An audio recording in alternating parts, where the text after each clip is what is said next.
আজকের ক্লাসে inclusive education বা অন্তর্ভুক্তিমূলক শিক্ষা থেকে কীরকম টাইপের এমসিকিউ প্রশ্ন হতে পারে সেগুলো নিয়ে আলোচনা করব।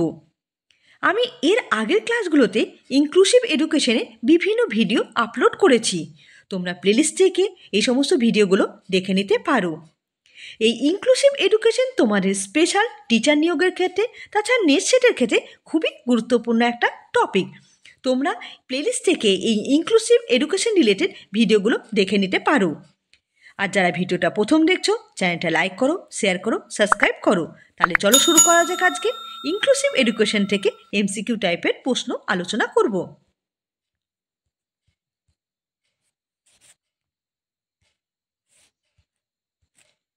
এক নম্বর প্রশ্ন, অন্তর্ভুক্তিমূলক শিক্ষার মূল লক্ষ্য কী?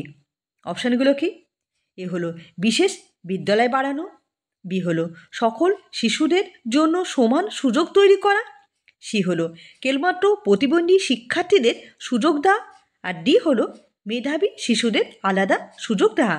তাহলে ইনক্লুসিভ এডুকেশন বা অন্তর্ভুক্তিমূলক শিক্ষার মূল লক্ষ্য কী? এটা অ্যান্সার কী হবে? এটা অ্যান্সার হবে সকল শিশুদের জন্য সমান সুযোগ করাই হলো ইনক্লুসিভ এডুকেশন বা অন্তর্ভুক্তিমূলক শিক্ষার মূল লক্ষ্য। তাহলে এটার অ্যান্সার হলো বি। 2 নম্বর প্রশ্ন, ইনক্লুসিভ এডুকেশন শব্দটি প্রথম আলোচনায় আসে কোন নথি থেকে? এই যে ইনক্লুসিভ এডুকেশন বা অন্তর্ভুক্তিমূলক শিক্ষা কথাটি কোন নথির মাধ্যমে প্রথম আলোচনায় এসেছিল? অপশানগুলো কি? এ হলো সালেমান কা স্টেটমেন্ট 1994, বি হলো আরটিএ অ্যাক্ট 2009, সি হলো এনসিএফ 2005, আর ডি হলো পিডাব্লিউডি অ্যাক্ট 1995। তাহলে এই ইনক্লুসিভ শব্দটি প্রথম কোন নথির মাধ্যমে এসেছিল? এটা হবে সালেমান কা স্টেটমেন্ট 1994। এই নথির মাধ্যমে এই ইনক্লুসিভ শব্দটি প্রথমে এসেছিল। প্রথমে এই ইনক্লুসিভ কথাটি উল্লেখ ছিল, আগে নাম ছিল এটা সেগ্রিগেশন, পরে তারপরে এসেছিল ইন্টিগ্রেশন, এবং পরে নাম করা হয়েছিল এই 1994 সালে সালেমান কা স্টেটমেন্টের মাধ্যমে এই ইনক্লুসিভ কথাটি উল্লেখ করা হয়েছিল। তাহলে বোঝা গেল এই ইনক্লুসিভ শব্দটি প্রথম কবে এসেছিল? এটার অ্যান্সার তাহলে হবে এ। 3 নম্বর প্রশ্ন,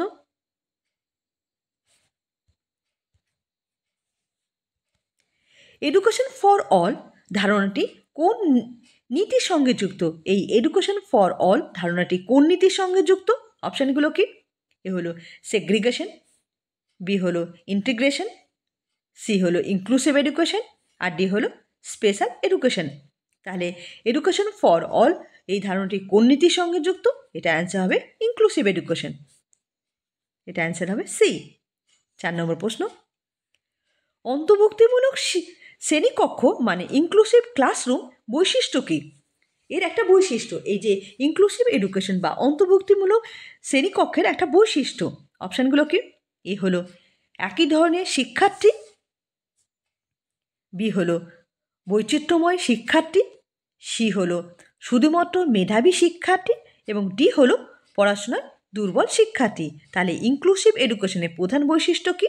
এটা অ্যান্সার হবে বৈচিত্র্যময় শিক্ষার্থী হলো ইনক্লুসিভ এডুকেশন বা ইনক্লুসিভ এডুকেশনে শ্রেণীকক্ষের বৈশিষ্ট্য। মানে বিভিন্ন শিক্ষার্থী যাতে একত্রিত শিক্ষা লাভ করা হয় সেটাই হলো ইনক্লুসিভ এডুকেশনের মূল বৈশিষ্ট্য। এবং শ্রেণীকক্ষটা হবে বিভিন্ন এবং সাধারণ শিক্ষার্থী এবং বিশেষ চাহিদা সম্পন্ন শিক্ষার্থী একত্রিত করে শিক্ষাদানই হলো অন্তর্ভুক্তিমূলক শ্রেণীকক্ষের বৈশিষ্ট্য। তাহলে এটার অ্যান্সার হবে বি। 5 নম্বর প্রশ্ন, ইনক্লুসিভ এডুকেশনে শিক্ষককে কেমন হতে হবে? এই যে ইনক্লুসিভ এডুকেশনে শিক্ষককে কেমন হতে হবে? অপশানগুলো কি? এ হলো কর্তৃত্ববাদী, বি হলো কঠোর নিয়মানুবর্তী, সি হলো সহানুভূতিশীল ও নমনীয়, আর ডি হলো কেবলমাত্র পাঠদানকারী। তাহলে ইনক্লুসিভ এডুকেশন শিক্ষককে কেমন হতে হবে? এটা হবে সহানুভূতিশীল ও নমনীয় বা ফ্লেক্সিবল হতে হবে। তাহলে এটার অ্যান্সার হবে সি। 6 নম্বর প্রশ্ন,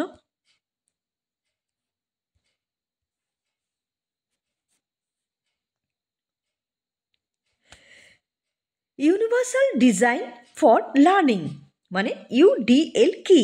এই ইউনিভার্সাল ডিজাইন ফর লার্নিং কি? অপশানগুলো কি?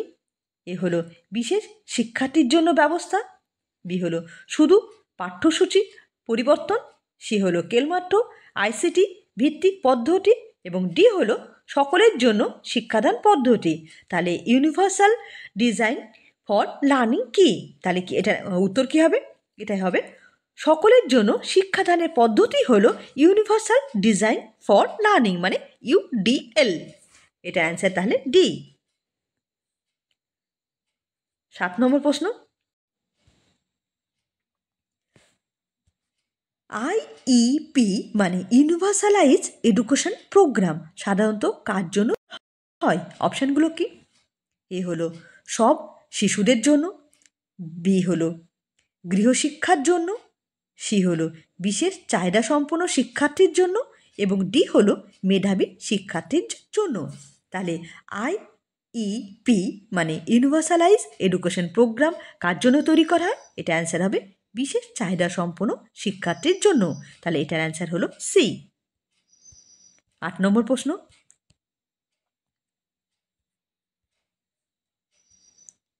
আরটিই অ্যাক্ট 2009 অনুযায়ী প্রতিবন্ধী শিশুরা কোন ধারার অধীনে অধিকার পায়?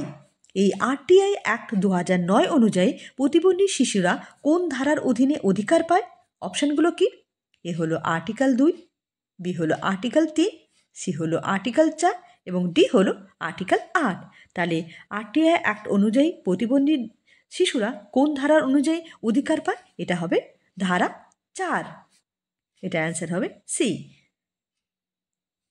এটা 9 হতো। 9 নম্বর কোশ্চেন, রিসোর্স রুম ব্যবহার হয়, এই যে রিসোর্স রুম ব্যবহার হয় অপশানগুলো কি? সাধারণ শ্রেণীকক্ষের জন্য, বি হলো মেধাবী শিক্ষার্থীদের জন্য, সি হলো কম্পিউটার ল্যাবের জন্য, ডি হলো বিশেষ চাহিদা সম্পন্ন শিক্ষার্থীর সহায়তার জন্য। তাহলে রিসোর্স রুম কাদের জন্য ব্যবহার করা হয়? এটা অ্যান্সার হবে বিশেষ চাহিদা সম্পন্ন শিক্ষার্থীদের সহায়তার জন্য রিসোর্স রুম ব্যবহার করা হয়। এটা অ্যান্সার হবে ডি। এটা একটু কাউন্টে ভুল আছে, এটা এখানে 11 লেখা আছে। 11 নম্বর প্রশ্ন, পেয়ার টিউটরিং কি? এই যে পেয়ার টিউটরিংটা কি? অপশানগুলো কি? শিক্ষক শিক্ষার্থী, এটা শিক্ষার্থী হবে, শিক্ষক শিক্ষার্থীর সহায়তাকারী, বি হলো শিক্ষার্থীদের দ্বারা সহপাঠীদের সাহায্য করা, সি হলো অভিভাবকদের সাহায্য আর ডি হলো বিশেষজ্ঞদের সহযোগিতা। তাহলে পেয়ার টিউটরিংটা কি? এটা অ্যান্সার হবে শিক্ষার্থীদের দ্বারা সহপাঠীকে সাহায্য করাই হলো পেয়ার টিউটরিং, মানে শিক্ষার্থীরা যেটা একত্রিত হয়ে যেটা কোনো পাঠ্যক্রম করে সেটাকেই বলা হয় পেয়ার টিউটরিং, মানে শিক্ষার্থীদের দ্বারা পাঠ্যক্রম সাহায্য করাই হলো পেয়ার টিউটরিং। 12 নম্বর প্রশ্ন, ব্যারিয়ার ফ্রি এনভায়রনমেন্ট বলতে বোঝায়, এই ব্যারিয়ার ফ্রি এনভায়রনমেন্ট বলতে কি বোঝায়? অপশানগুলো কি? এ হলো কোন ধরনের শারীরিক ও মানসিক বাধা না থাকা, কোনো ধরনের শারীরিক ও মানসিক বাধা না থাকা, বি হলো স্কুলের চারিপাশে দেওয়াল তৈরি নেই, মানে চারিপাশে যাতে কোনো দেওয়াল নেই এটাকে বোঝায়, সি হলো শৃঙ্খলাহীন পরিবেশ আর ডি হলো শুধুমাত্র র্যাম্প থাকা। তাহলে বেয়ার ফ্রি এনভায়রনমেন্ট বলতে কি বোঝায়? এটার অ্যান্সার হবে কোনো ধরনের শারীরিক ও মানসিক বাধা না থাকাই হলো কোনো প্রতিবন্ধী শিশুদের শিক্ষাদানের যদি কোনো শারীরিক ও মানসিক কোনো বাধা না থাকে তখন তাকে বলা হয় ব্যারিয়ার ফ্রি এনভায়রনমেন্ট। তাহলে এটার অ্যান্সার হবে কোনো ধরনের শারীরিক ও মানসিক বাধা না থাকা। তাহলে এটার অ্যান্সার হলো বি, এই এ।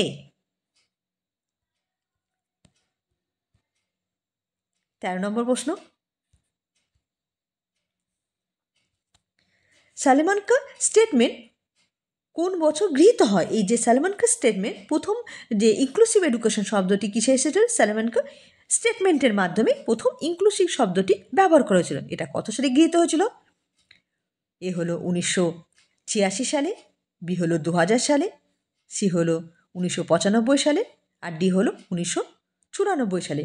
তাহলে সালেমানকা স্টেটমেন্ট কবে গৃহীত হয়েছিল? এটা হবে 1994 সালে। 1994 সালে এই সালেমানকা স্টেটমেন্টের দ্বারা প্রথম ইনক্লুসিভ শব্দটি গৃহীত হয়েছিল। 14 নম্বর প্রশ্ন, ডিফারেন্সিয়েট ইন্টিগ্রেশন সাধারণত ব্যবহার হয়, অপশানগুলো কি? একই কৌশলে পড়ানো, বি হলো ভিন্ন ভিন্ন শিক্ষার্থীর চাহিদা অনুযায়ী শিক্ষাদান, সি হলো একগুচ্ছ নিয়ম অনুসারে, আর ডি হলো একটি মাত্র পাঠ পরিকল্পনা।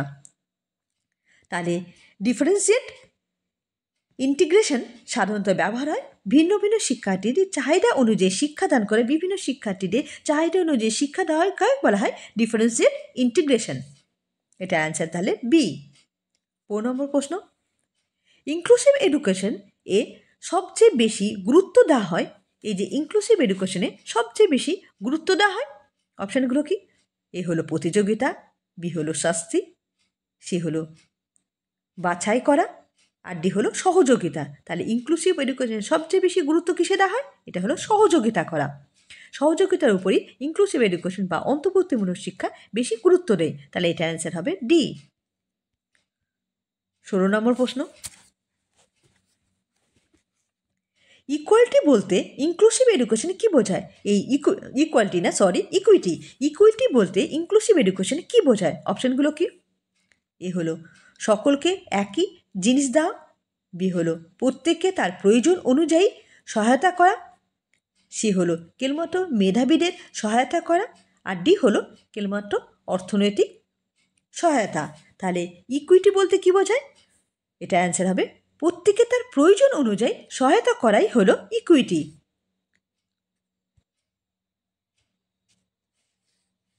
এটার অ্যান্সার হলো তাহলে বি। তাহলে ইকুইটি কি? ইকুইটি হলো যার যতটা প্রয়োজন তাকে সেই ততটা জিনিস দেওয়াই হলো ইকুইটি। তাহলে এটার অ্যান্সার কী হবে? বি, প্রত্যেকে তার প্রয়োজন অনুযায়ী সহায়তা করা। 17 নম্বর কোশ্চেন, জিরো ডিরেকশন পলিসি কার সঙ্গে যুক্ত? এই যে জিরো ডিরেকশন পলিসিটা কার সঙ্গে যুক্ত? অপশানগুলো কি? এ হলো ইনক্লুসিভ এডুকেশন, বি হলো ইন্টিগ্রেট এডুকেশন, সি হলো হোম স্কুলিং, আর ডি হলো ভোকেশনাল এডুকেশন। তাহলে জিরো ডিরেকশন পলিসি কার সঙ্গে যুক্ত? এটা আনসার হবে ইনক্লুসিভ এডুকেশনের সঙ্গে এই জিরো ডিরেকশন পলিসি যুক্ত। তাহলে এটার অ্যান্সার হবে এ। 18 নম্বর প্রশ্ন, ইনক্লুসিভ এডুকেশনে অ্যাক্সেসিবিলিটি বলতে কী বোঝায়? এই ইনক্লুসিভ এডুকেশনে অ্যাক্সেসিবিলিটি বলতে কী বোঝায়? অপশানগুলো কি? স্কুলে ভর্তি সহজ করা, বি হলো পরিবেশ উপকরণ শিক্ষা সামগ্রী সহজে ব্যবহারযোগ্য করা, সি হলো অনেক শিক্ষক রাখা, আর ডি হলো পরীক্ষার সংখ্যা কমানো। তাহলে অ্যাক্সেসিবিলিটি বলতে কী বোঝায়? পরিবেশ উপকরণ ও শিক্ষা সামগ্রী সহজে গ্রহণযোগ্য করাই হলো অ্যাক্সেসিবিলিটি। তাহলে এটার অ্যান্সার হবে বি। 19 নম্বর কোশ্চেন, এসএসসি মানে সর্বশিক্ষা অভিযান কোন বিষয়ে বিশেষ গুরুত্ব দেয়? এই যে সর্বশিক্ষা অভিযান কোন বিষয়ে বেশি গুরুত্ব দিয়েছে? অপশানগুলো কি? সকল শিশুদের জন্য প্রাথমিক শিক্ষা, বি হলো মেধাবী শিক্ষার্থী, সি হলো কেবলমাত্র বিশেষ বিদ্যালয়, আর ডি হলো হোটেলের সুযোগ। তাহলে সর্বশিক্ষা অভিযান কোন বিষয়ের উপরে বিশেষ গুরুত্ব দিয়েছে? এটার অ্যান্সার হবে সকল শিশুদের জন্য প্রাথমিক শিক্ষার উপর বেশি গুরুত্ব দিয়েছে। আমি ইনক্লুসিভ এডুকেশনের সর্বশিক্ষা অভিযানের ভূমিকাটা কি এটা পড়িয়ে দিয়েছি, তোমরা প্লেলিস্ট থেকে এই ভিডিওটা দেখে নিতে পারো। তাহলে 19 নম্বর কোশ্চেনের অ্যান্সার কী হলো? এ। 20 নম্বর প্রশ্ন,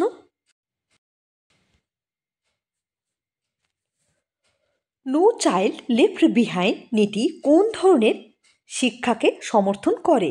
অপশানগুলো কি? এ হলো সেগ্রিগেট, বি হলো এক্সক্লুসিভ, সি হলো ইনক্লুসিভ, আর ডি হলো স্পেশাল। তাহলে নো চাইল্ড লেফট বিহাইন্ড কোন ধরনের শিক্ষাকে সমর্থন করে? এটা অ্যান্সার হবে ইনক্লুসিভ। 21 নম্বর প্রশ্ন, ইনক্লুসিভ ক্লাসরুমে সবচেয়ে গুরুত্বপূর্ণ বিষয়, এই যে ইনক্লুসিভ ক্লাসরুমে সবচেয়ে গুরুত্বপূর্ণ বিষয় কোনটা সেটা জানতে চেয়েছে। অপশানগুলো কি? এ হলো শিশুকেন্দ্রিক অংশগ্রহণমূলক শিক্ষা, বি হলো পরীক্ষাভিত্তিক শিক্ষা, সি হলো শিক্ষক কেন্দ্রিক শিক্ষা, আর ডি হলো কঠোর নিয়ম। তাহলে ইনক্লুসিভ ক্লাসরুমের সবচেয়ে গুরুত্বপূর্ণ বিষয় কি? এটা অ্যান্সার হবে এ, মানে শিশুকেন্দ্রিক ও অংশগ্রহণমূলক শিক্ষা। এটার অ্যান্সার তাহলে এ। এরপরে কোশ্চেনটা চলো দেখে নিই। 22 নম্বর কোশ্চেন এবার। অ্যাসিস্টিভ ডিভাইস এর উদাহরণ কোনটি? এই অ্যাসিস্টিভ ডিভাইসের উদাহরণ কোনটি? অপশানগুলো কি? এ হলো পেন, বি হলো হুইল চেয়ার, সি হলো ব্ল্যাকবোর্ড, আর ডি হলো ডেস্ক। তা অ্যাসিস্টিভ ডিভাইসের উদাহরণ কোনটা? এটার অ্যান্সার হবে হুইল চেয়ার। এটার অ্যান্সার তাহলে বি। 23 নম্বর প্রশ্ন, ইনক্লুসিভ এডুকেশনের অ্যাসেসমেন্ট এর কী ধরনের দেওয়া হয়? এই ইনক্লুসিভ এডুকেশনের অ্যাসেসমেন্টটা কী ধরনের দেওয়া উচিত? অপশানগুলো কি? এ হলো সাবমিটিভ, বি হলো চাইল্ড ফ্রেন্ডলি কন্টিনিউয়াস, সি হলো বছরে একবার, আর ডি হলো শুধুমাত্র লিখিত।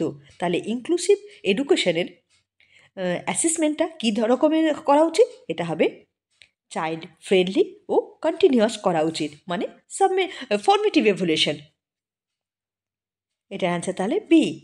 24 নম্বর প্রশ্ন, বিএড স্পেশাল এডুকেশন কোন সংস্থা নিয়ন্ত্রণ করে? এই বিএডের স্পেশাল এডুকেশনটা কোন সংস্থার দ্বারা নিয়ন্ত্রিত হয়? অপশানগুলো কি?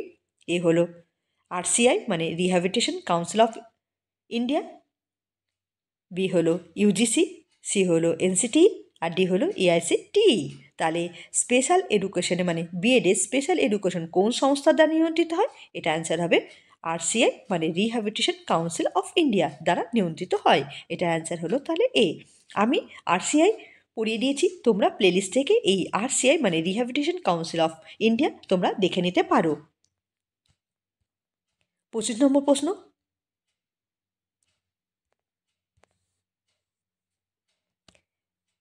ইনক্লুসিভের সবচেয়ে বড় বাধা না, এই যে ইনক্লুসিভ, এটা স্পেলিংটা ভুল আছে, ইনক্লুসিভের সবচেয়ে বড় বাধা কোনটা? অপশানগুলো কি? এ হলো অল্প সংখ্যক শিক্ষার্থী, বি হলো নেতিবাচক মনোভাব, সি হলো বেশি শিক্ষক, আর ডি হলো আইসিটি ব্যবহার। তাহলে ইনক্লুসিভের সবচেয়ে বড় বাধা কি? এটা হলো নেতিবাচক মনোভাব। এটা অ্যান্সার তাহলে বি। 26 নম্বর প্রশ্ন, ইনক্লুসিভ স্কুলের একটি প্রধান উপাদান, এই ইনক্লুসিভ স্কুলের একটি প্রধান উপাদান, অপশানগুলো কি? এ হলো বৈষম্যমূলক আচরণ, বি হলো বাধা, সি হলো নির্যাতন, আর ডি হলো সমতার পরিবেশ। তাহলে ইনক্লুসিভ স্কুলের একটা প্রধান উপাদান কোনটা? এটা হলো সমতার পরিবেশ। এই সমতার পরিবেশ মানে ইকুয়াল এনভায়রনমেন্টটাই হলো ইনক্লুসিভ এডুকেশনের একটা প্রধান উপাদান। এটার অ্যান্সার হবে ডি। আজকে লাস্ট কোশ্চেন, 27 নম্বর কোশ্চেন, ইনক্লুসিভ ক্লাসরুমে শিক্ষক কী ব্যবহার করবেন? এই যে ইনক্লুসিভ ক্লাসরুমে শিক্ষক কী ব্যবহার করবেন, মানে তার ব্যবহারটা কীরকম হবে, কী মানে কী ব্যবহার করে পড়াবে সেটা বোঝাতে চেয়েছে। অপশানগুলো কি? বিভিন্ন রকম, এ হলো বিভিন্ন রকম টিএলএম, বি হলো একই ধরনের উপকরণ, সি হলো কঠোর পাঠ পরিকল্পনা, ডি হলো কেবলমাত্র বক্তৃতা। তাহলে ইনক্লুসিভ ক্লাসরুমে শিক্ষক কী ব্যবহার করবেন? এটা হবে বিভিন্ন ধরনের টিএলএম দ্বারা শিক্ষক শিক্ষার্থীদের শিক্ষাদান করবে, বিভিন্ন রকম টিএলএম ব্যবহারের দ্বারা শিক্ষক শিক্ষাদান করবে। তাহলে এটার অ্যান্সার হবে এ। তাহলে আজকে আমাদের এই যে ইনক্লুসিভ এডুকেশন থেকে এমসিকিউ কমপ্লিট হলো, কোশ্চেনগুলো কমপ্লিট হলো। কোশ্চেনগুলো কেমন লাগছে মেসেজ করে জানাবে, আর যদি ভিডিওটা ভালো লেগে থাকে ভিডিওটা লাইক করবে, আর তোমাদের যদি কিছু মতামত থাকে আমাকে মেসেজ করে জানাও, আমি তার উত্তর দেব। ধন্যবাদ।